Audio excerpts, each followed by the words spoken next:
मेरा नाम अभय है। मैं पेशे से एक राइटर हूँ। मैं किस्से कहानियाँ लिखता हूँ। बहुत दिनों से मैंने कोई कहानी नहीं लिखी। मेरे दिमाग में कोई टॉपिक ही नहीं आ रहा था। जब भी मैं कोई कहानी लिखने बैठता तो 2-3 पैराग्राफ से आगे कहानी बनती नहीं। तभी मैंने सोचा कि क्यों ना जगह बदल कर देखी जाए, क्या पता कोई नई कहानी मेरे दिमाग से कागज पर उतर आए। ये सोचकर मैंने अपने दोस्त केशव को फोन किया। बहुत दिन हो गए यार, हम लोग मिले ही नहीं। मैं सोच रहा हूँ क्यों ना तुम्हारे शहर आगरा आ जाऊँ। तेरा ही कह रहे यार, जब चाहे आ जाया कर। अबे हो, अब तो फोन रख, मैं आ रहा तेरे शहर तुमसे मिलने। मैंने अपना जरूरी सामान पैक किया और रेलवे स्टेशन पहुंच गया। टिकट काउंटर से टिकट लेकर मैं प्लेटफॉर्म पर पहुंच गया। थोड़ी समय बाद ही हॉर्न देती हुई एक ट्रेन उस स्टेशन पर रुकी। मैंने अपना सामान उठाया और ट्रेन के अंदर विंडो वाली सीट पर बैठ गया। ट्रेन चल गई। मैं इधर उधर के दृश्य देखने लगा। ट्रेन सरपट दौड़ी और शाम तक मैं आगरा पहुंच गया। मेरा दोस्त केशव मुझे स्टेशन पर लेने आ गया। मैं उसकी गाड़ी में बैठा और हम लोग उसके घर की तरफ निकल। उसका घर ताजमहल से कुछ 4-5 गलियां छोड़कर।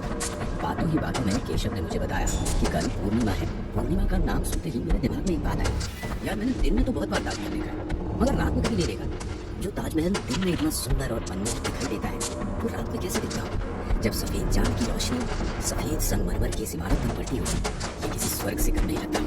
केशव ने हाथ से मिलाया, कहा मैं तुम्हें जरूर कल रात ताजमहल देखने ले जाऊंगा। तब तक हम लोग उसके घर पहुंच चुके थे।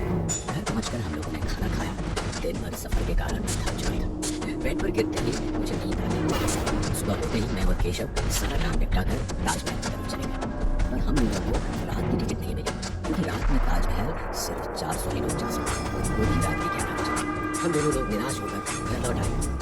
यार मेरा बहुत मन है रात में ताजमहल देखने का। तो यही रहता है, हम तो रास्ता होगा रात में ताजमहल जाने का। एक गुप्त रास्ता मुझे पता है, पर बहुत रिस्क है यार। मैंने केशव को जोर देते हुए कहा, चल ना यार, चलते का तो रात के 11 बजे के बाद जाए। धीरे धीरे रात हो गई। हमने टॉर्च उठाई और हम दोनों लोग चल दिए ताजमहल की तरफ। मैं केशव के पीछे पीछे चल रहा था। केशव और मैं गुप्त रास्ते से चलने लगे, जो कि ताजमहल के पीछे से था। चलते चलते हम लोग ताजमहल के अंदर पहुंच गए। ताजमहल के अंदर बहुत अंधेरा था। दिन में ये ताजमहल अंदर से जितना अच्छा लगता है, रात में उतना ही वीराना और खतरनाक लगता है। मानो जैसे कि रात की ये चुप्पी कितने ही राज अपने अंदर समाये बैठी। फिर मैंने और केशव ने अपनी टॉर्च ऑन कर ली और धीरे धीरे आगे बढ़ने लगे। मैं जल्दी से बाहर पहुंचना चाहता था, क्योंकि मुझे ताजमहल के ऊपर पर पड़ते चांद की रोशनी देखनी थी। उस रात हमारे जूते की टप एक डरावनी आवाज पैदा कर रही थी। चलते चलते हम लोग एक बड़े हम दोनों की टॉर्च कभी बंद हो जाती, कभी सुन हो जाती। अचानक से हम दोनों की टॉर्च बंद हो गई। अंधेरा बहुत ही घना था और तभी वहां कोई चीज मेरे माथे से टकराई। मेरे बदन में सिगरेट उड़ गई। जल्दी से मैंने टॉर्च को अपने हाथ पर जोर से मारा तो टॉर्च ऑन हो गई। मैंने जल्दी से टॉर्च की रोशनी ऊपर की। उस रोशनी में मुझे एक भयानक चमगादड़ फर फर करके भागता दिखाई दिया। फिर वहां एक तेज रोशनी हुई। हम दोनों की आंखें बंद हो गई। जैसे ही हम दोनों की आंखें खुली, सामने का नजारा देखकर हम लोग दंग रह गए।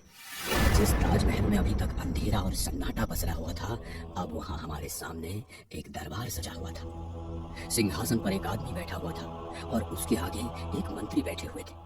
राजा के सामने कतार में 22 लोग खड़े थे। देखने से वो लोग मजदूर और कारीगर लग रहे थे। तभी मैंने केशव से पूछा, क्या तू भी वही देख रहा है जो मैं देख रहा हूँ? केशव ने डरते हुए कहा, हाँ, चुपचाप खड़ा रह, बस जो होता है होने दे। अब वे लोग राजा से रहम की भीख मांग रहे थे। राजा ने सैनिकों की तरफ इशारा किया और सैनिक उनके उन्होंने 21 लोगों के हाथ काट दिए। हाथ कटते ही वो सुंदर ताजमहल दर्दनाक चीखों से गूंज उठा।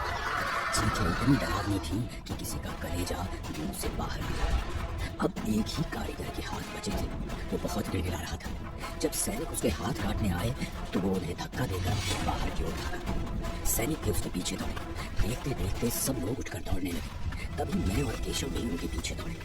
मैंने देखा कि वो आदमी ताजमहल के मेन गेट को चीरते हुए पास की यमुना नदी उसके कूदते ही वे सब लोग भी गायब हो गए। उनके गायब होते ही हम लोग बेहोश में आ गए। तभी मैंने केशव से कहा, यार जल्दी चल यहाँ से।